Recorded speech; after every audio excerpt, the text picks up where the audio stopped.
형제자매 여러분 안녕하세요. 오늘 1월 17일 화요일 율법을 버리고 영의 새로운 것으로 라는 제목으로 로마서 7장 1절부터 12절까지를 묵상하겠습니다. 1절 형제들아 내가 법 아는 자들에게 말하노니 너는 그 법이 사람이 살 동안만 그를 주관하는 줄 알지 못하느냐. 남편 있는 여인이 그 남편 생전에는 법으로 그에게 매인 바 되나 만일 그 남편이 죽으면 남편의 법에서 벗어나느니라. 그러므로 만일 그 남편 생전에 다른 남자에게 가면 음녀라. 그러나 만일 남편이 죽으면 그 법에서 자유롭게 되나니 다른 남자에게 갈지라도 음녀가 되지 아니하느니라.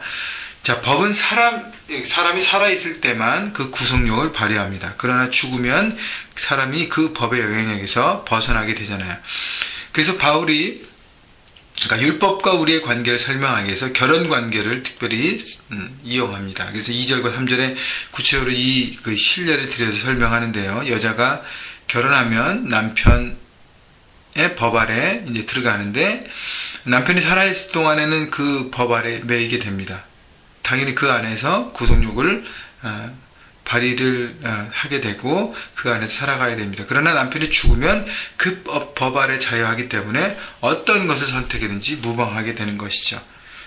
아까도 얘기했지만 바울이 이 원리를 사용해서 율법과 우리의 관계를 설명합니다. 그렇기 때문에 4절 그러므로 형제들아 너희도 그리스도의 몸으로 말미암아 율법에 대하여 죽임을 당하였으니 이는 다른이 곧 죽은 자 가운데서 살아나신 이에게 가서 우리가 하나님을 위하여 열매를 맺게 하려 함이라.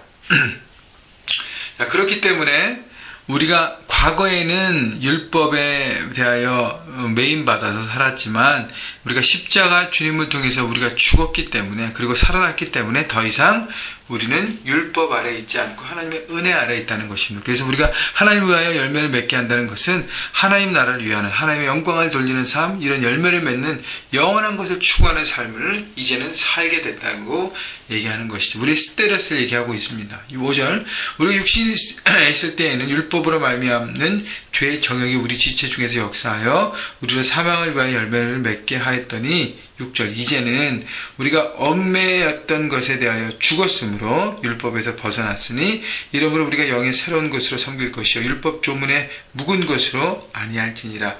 그래서 과거에 육신에 있을 때는 율법으로 말미암아 죄의 정욕이 우리 지체에서 역사했다는 것은 뭐냐면 우리가 죄 아래 있고 그 다음에 우리의 정욕대로 살았기 때문에 우리의 삶의 결과는 사망이었다는 것입니다. 율법 아래 있고 죄의 정욕에 따라 살고 결국 사망을 위해 살았다는 것이죠. 근데 이제는 율법이 아니라 은혜 아래 있기 때문에 영의 새로운 것, 성령님을 따라서 열매 맺는 삶을 살아간다는 것입니다. 여러분 우리가 기억할 것은 우리는 더 이상 율법 아래 있지 않습니다. 율법은 우리에게 죄를 깨닫게 하고 결국 율법 아래서는 아무런 구원과 아무런 소망이 없습니다. 그러나 이제는 예수의 십자가를 통해서 우리는 은혜 안에 있고요.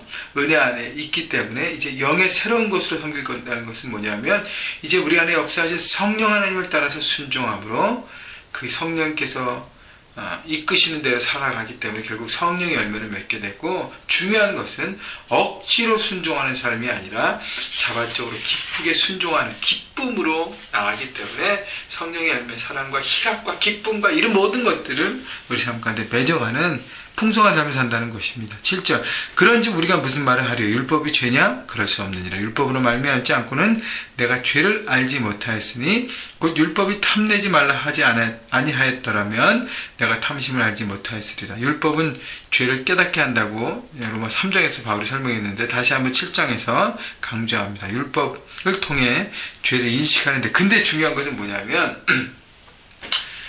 8절이에요. 그러나 죄가 기회를 타서 계명으로 말미암아 내 속에서 온갖 탐심을 이루었나니 이는 율법이 없으면 죄가 죽은 것입니다.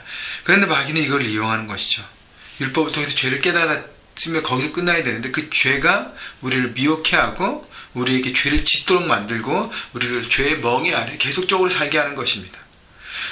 그렇기 때문에 은혜 아래 있지 않고 율법 아래 있는 삶은 계속 죄를 깨닫게 되고 죄의 영향권 아래 있게 되고 죄를 짓게 되고 죄의 열매인 사망으로 우리의 삶이 결과가 되어지는 것입니다. 10절 보세요. 생명이 이르게 할 그 계명이 내가 대하여 도리어 사망에 이르게 한 것이 되었도다. 11절 죄가 기회를 타서 계명으로 말미암아 나를 속이고 그것은 나를 죽였느니라.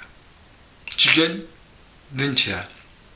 그러니까 뭐가 죄인지 깨달아야 되지만, 그리고 깨달아야 될 것은 뭐냐면 그 죄를 안 이상 마귀는 그것을 이용하고 죄송합니다. 우리 마음에 그 죄를 짓기에 계속적으로 하고 유혹한다는 것이죠. 그래서 우리가 깨달아야 될 것은 12절 보건대 율법은 거룩하고 계명도 거룩하고 의로우며 선하다. 율법 자체는 선하고 의롭다는 것입니다.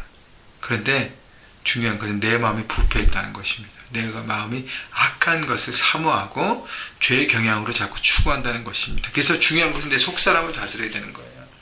율법 자체는 선하고 거룩합니다. 그러나 율법 통해서 깨달았던 나의 죄에 대한 내 마음, 그 마음을 마귀는 이용하는 것이죠. 왜냐하면 그 마음이 내 안에 죄성이 있기 때문에.